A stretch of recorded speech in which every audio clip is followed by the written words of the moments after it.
Hello, everyone, and today we're going to talk about healing relationship patterns.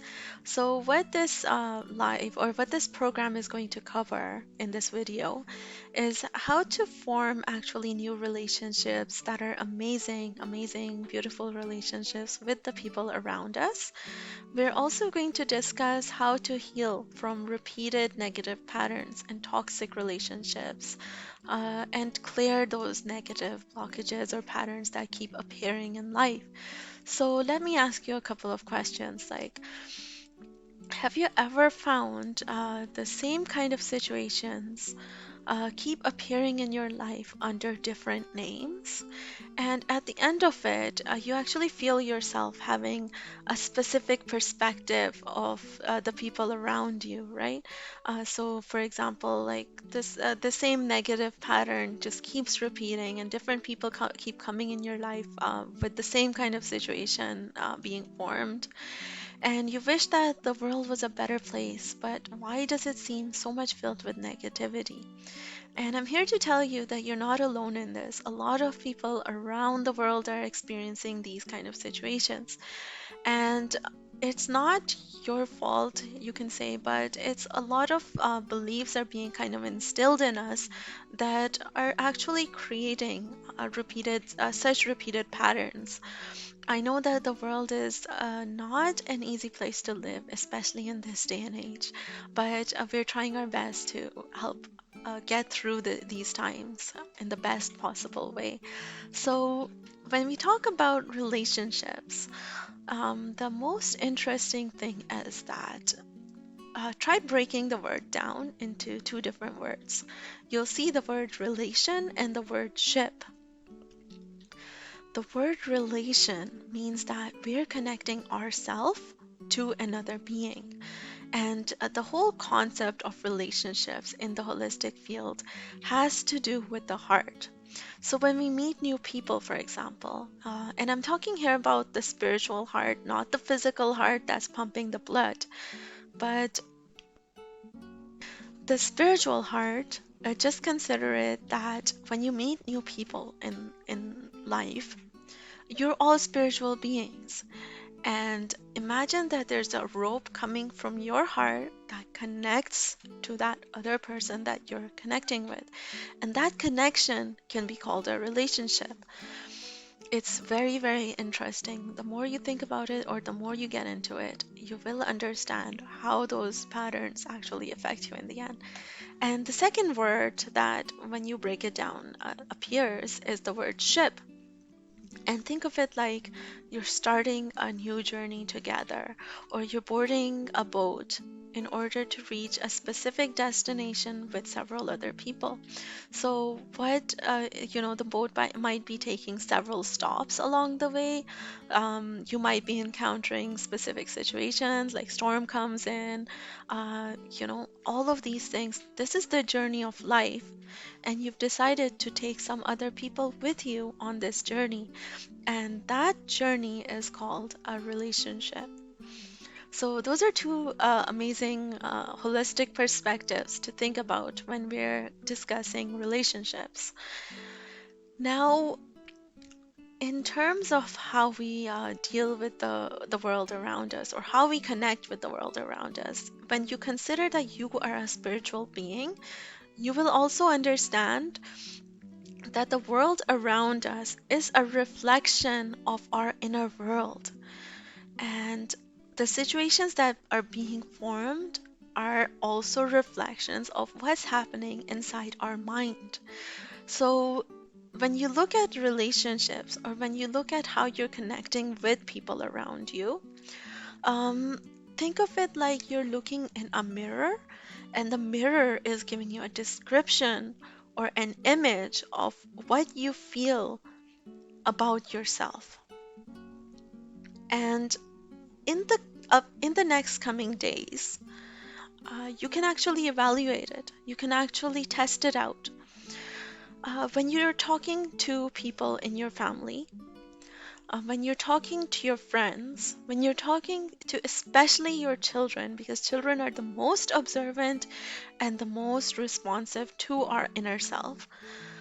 And even when you're having, you know, even when you're discussing or talking or coming in front of your enemies, listen to the words that those people are saying and just give yourself a check mark if that word somewhere existed on the back of your mind about yourself. So let me tell you guys an interesting experience I had a while ago when I was starting up this business or this project that I've been working on now. And it was just at the starting point.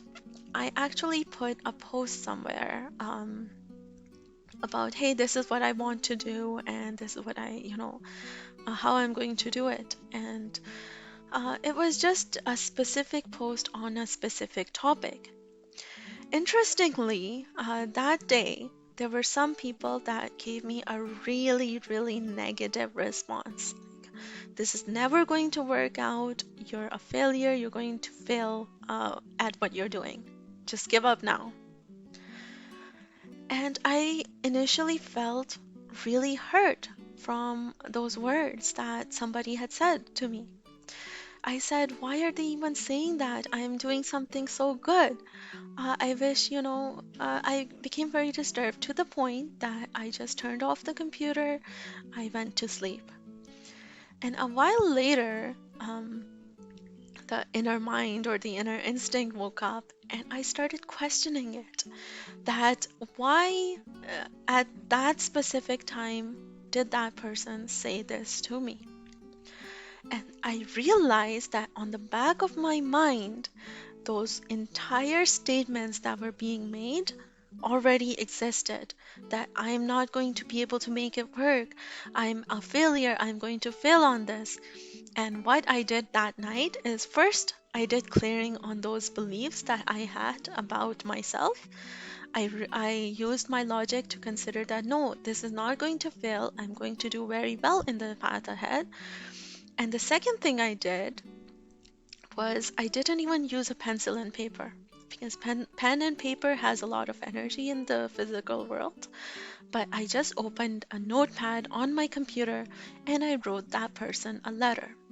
So I wrote the letter addressing all the people who have negative feedback to give about that post that I've just made. Interestingly, so I wrote in that letter to the people who have given me this negative feedback, I want to say thank you because you've helped me realize what I feel about myself. Now I understand what my greatest fear is about this project, that I'm going to fail, and now I know how to handle that belief. So I'm going to work on it. I wrote this on just a notepad on the computer. I had no further interaction with anybody else, and I went again back to sleep. Now, the next day, when I woke up and I opened my computer just to see if I got any other responses on that post, interestingly, the people who had made those negative responses, all of them were apologizing. And I was really, really shocked and amazed because that was something I could never expect. That these people who I would have considered my enemies are now apologizing for this post, even though I didn't even respond to it. So this is really interesting. This is the kind of thing that you will start to experience in life when you start to understand that the outer world is often a reflection of our inner world. So, the next couple of days, just consider it an assignment that when you're talking to the people around you, just note it down that what are they saying and can it possibly be a reflection of something you believe about yourself. So, with that, I'm going to go into our next topic, which is how do you actually create love in a relationship? And this is more of a spiritual approach. This has been a powerful, powerful exercise for a lot of my clients and a lot of people, including maybe myself. and it's always seemed to work. So just consider, especially if you're in the kind of relationship where you feel like things are just not working out. You feel emptiness inside, right? And you feel like you're just giving to the rest of the world and there's nothing coming back to you. You feel drained and tired. So just take a while, give some time to yourself, and just consider this exercise. So what we do is, I'm not going to go into the deep, meditation. Normally, you want to be in a good, relaxed state, and you want to start off with maybe deep breathing. So you're entering a state of mind where you're more alert and you're more conscious, and you're connecting more to the spiritual world around you. And to do that, sometimes we would go into the meditative state, which means like we're going to do deep breathing, we're going to relax ourselves. Some people do counting. So, whatever works for you, you can repeat the same word to yourself again and again. Maybe repeat some prayers, visualize. Um, when you reach a state of complete relaxation, just imagine and visualize that there is what is a thing, just ponder over it. That what is the God's mercy, or what is the mercy that's spread throughout the universe?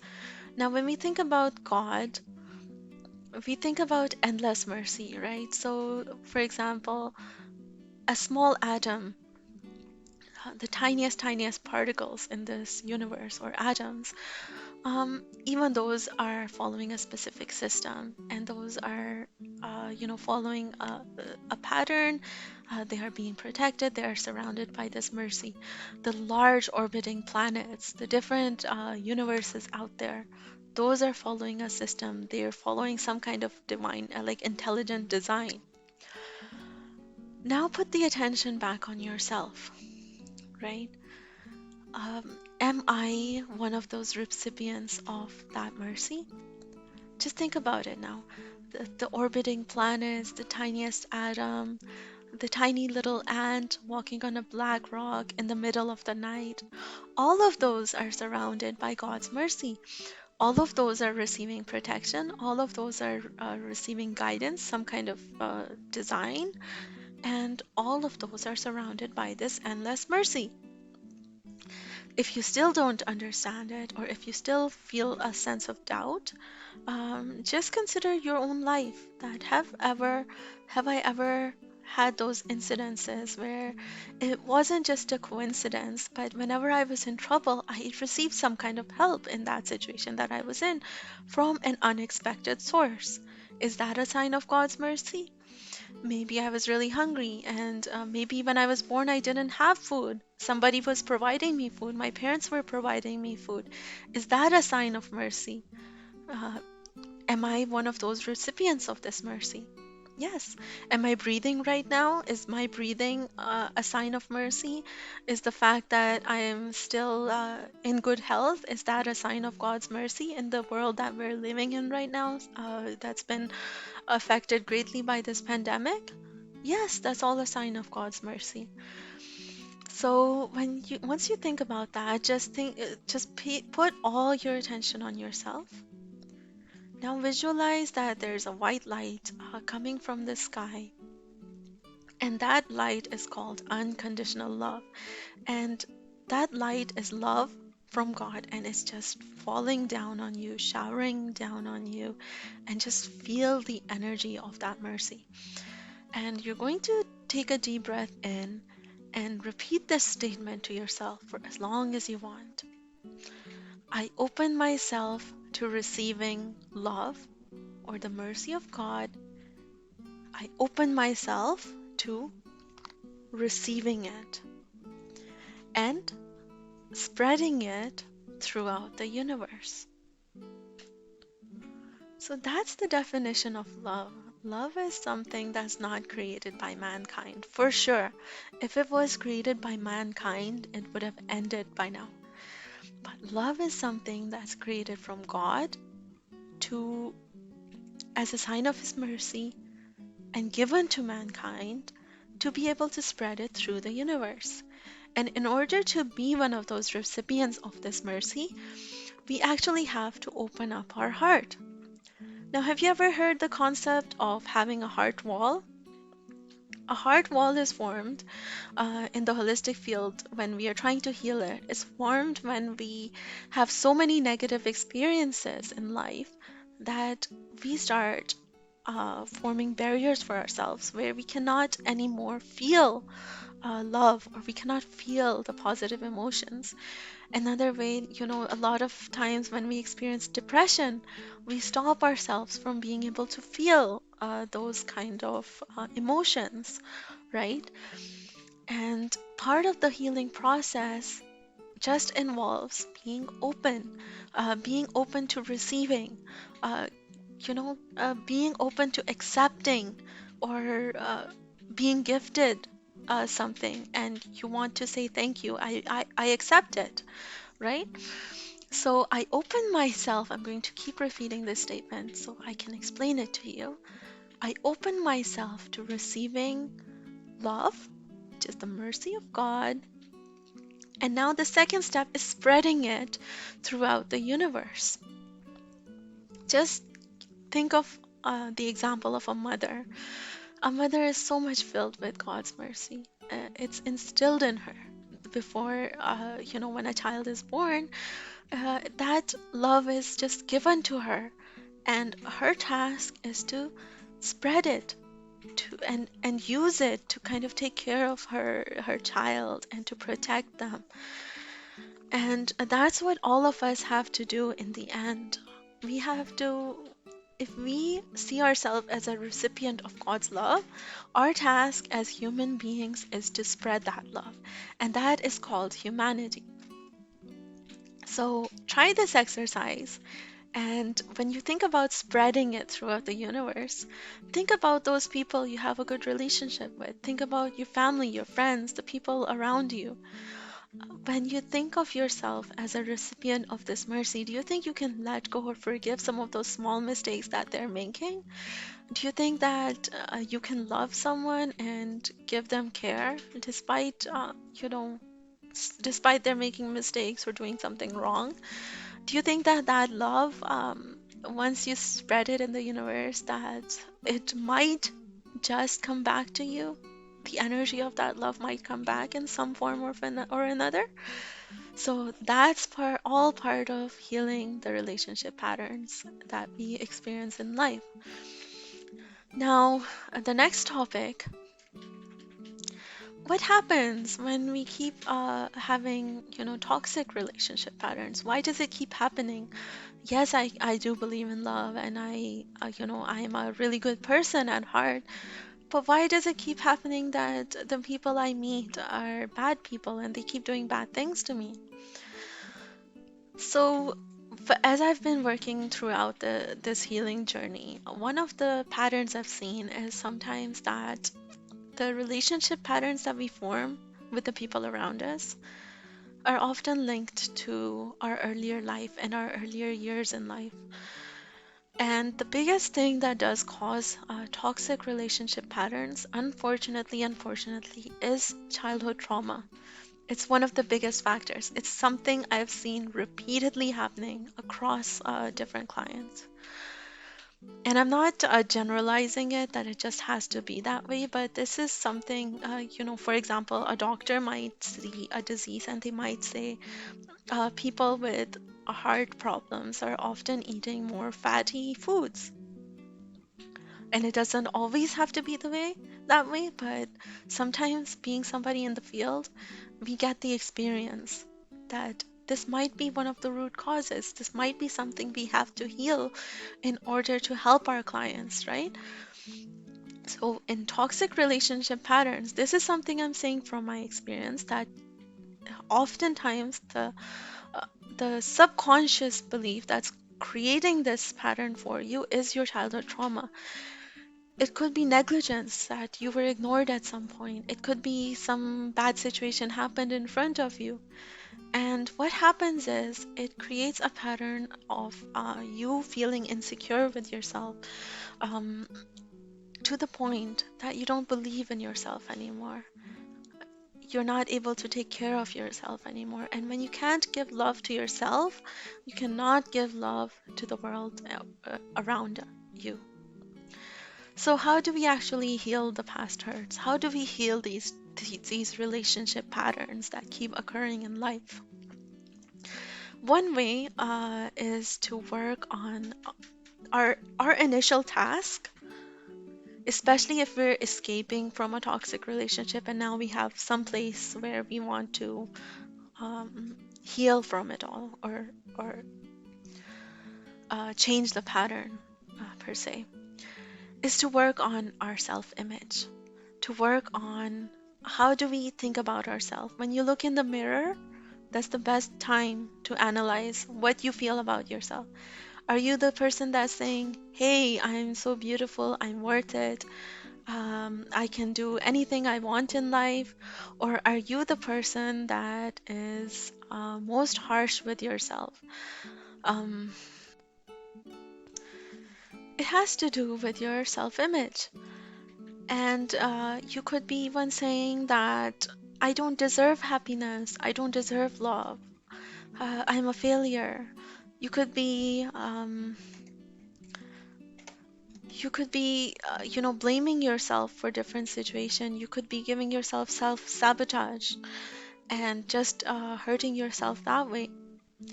Oftentimes, these kind of patterns cause us not only to harm ourselves, but they also cause other people around us to have that energy of harming us. And the other thing that these kind of beliefs do is they take away your confidence in life.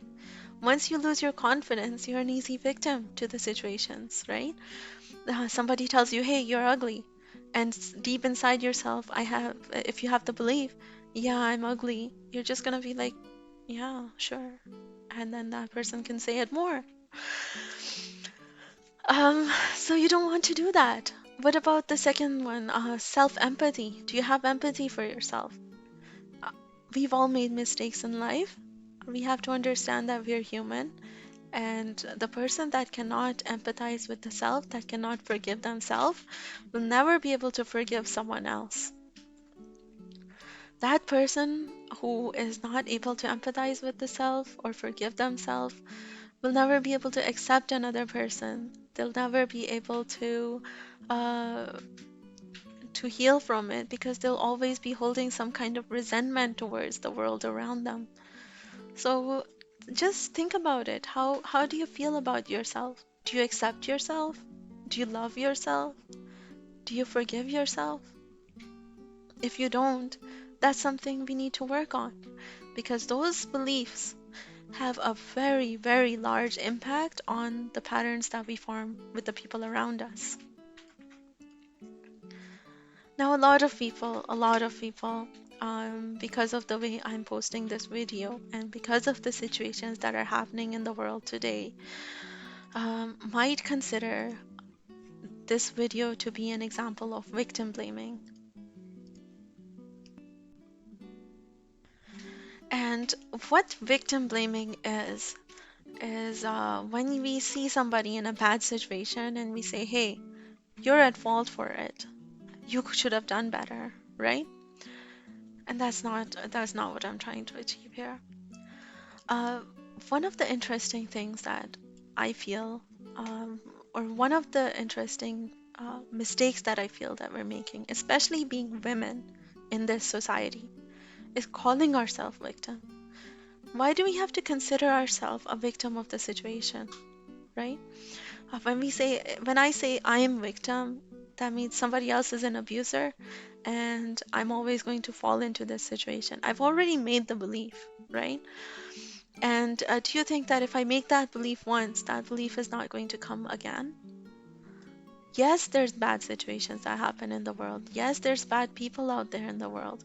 But that does not mean that we have to enter this kind of mindset where we call ourselves a victim for life, right? Um, we're not victims of the situations. Every single day, our life is entirely in our hands, and what we make out of the life is entirely on in our hands as well. Every day when we wake up, we're making several decisions about our life. We're setting different goals.